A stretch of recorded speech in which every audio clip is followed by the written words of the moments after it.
Once upon a time, there was a very wise and intelligent king.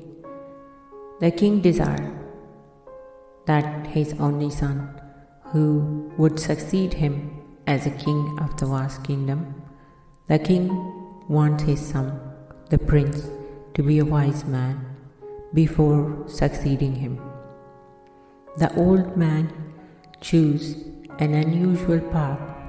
He exiled his son from the kingdom, telling him that he was abandoned and that he should forget that he was a prince.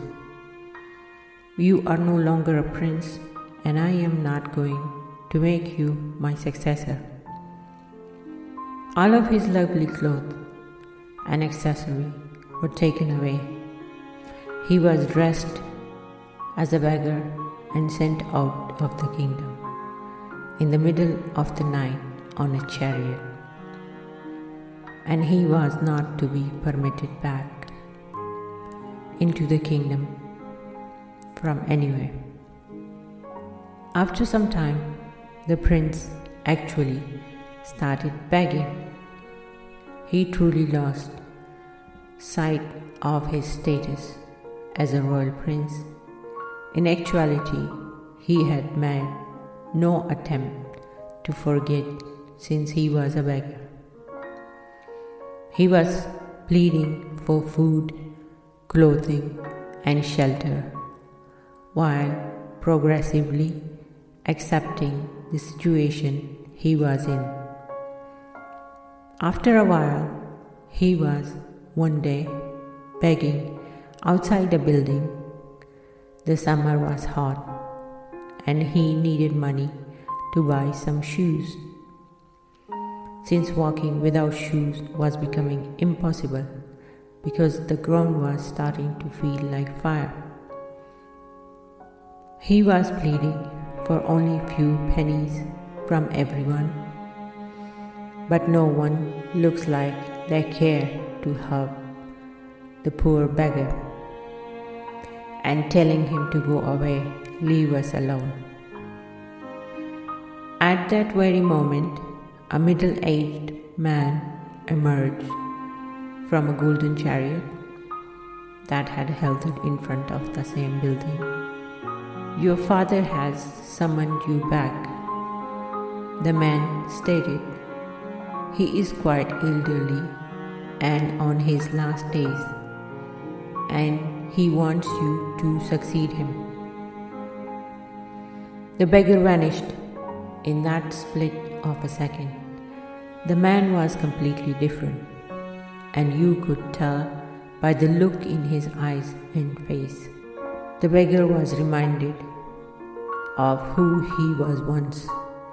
Now he had completely a changed man. The same group of people who he had extended his hand in exchange for a few pennies gathered around him, and they all started to act in a very friendly manner towards him as they heard that the man called him Prince.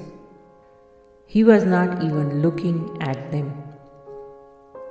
The prince said to the man who had come to take him, "First take me to a lovely place where I may have a decent bath, fine clothing worthy of me, shoes and decoration for me.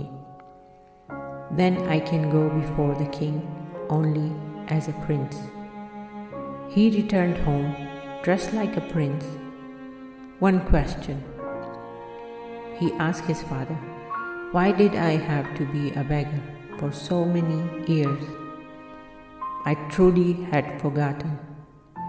I would have passed away as a beggar without ever realizing that I was once a prince if you had not summoned me back. This is what my father did to me," the father remarked. "It wasn't done to hurt you. Rather, it was done to allow you to experience both ends of the life spectrum. the beggar, and the monarch, and everyone exists between these two. That day I advised you to forget that you were a royal. Today I want you to keep in mind that title like prince or beggar are only label bestowed by other people. Neither the monarch nor the beggar are the part of your reality or of you, and a man becomes wise when he understands that he is not what the outside world perceive him to be, that he is not what he seems to be, but rather that he is something so deeply buried inside himself, and that no one else can see him except he himself. Wisdom results from knowing it. You must have been furious with me because I was angry with my father, but pardon me, I had to do it to make it obvious to you. Don't identify yourself as a being king or a beggar. These identities may be altered in an instant, and you are not something that can be altered. You are an everlasting, unchanging reality. Identify yourself with anything, when the misery will be bestowed upon you. When that title is lost, it is then that you will realize its true value and no longer carry it around.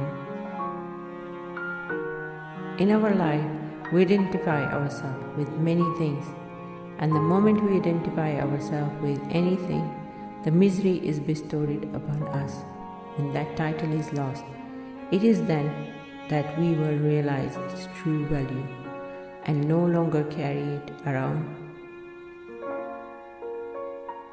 The life's greatest suffering is to identify oneself with masks, which are our titles, like Mr.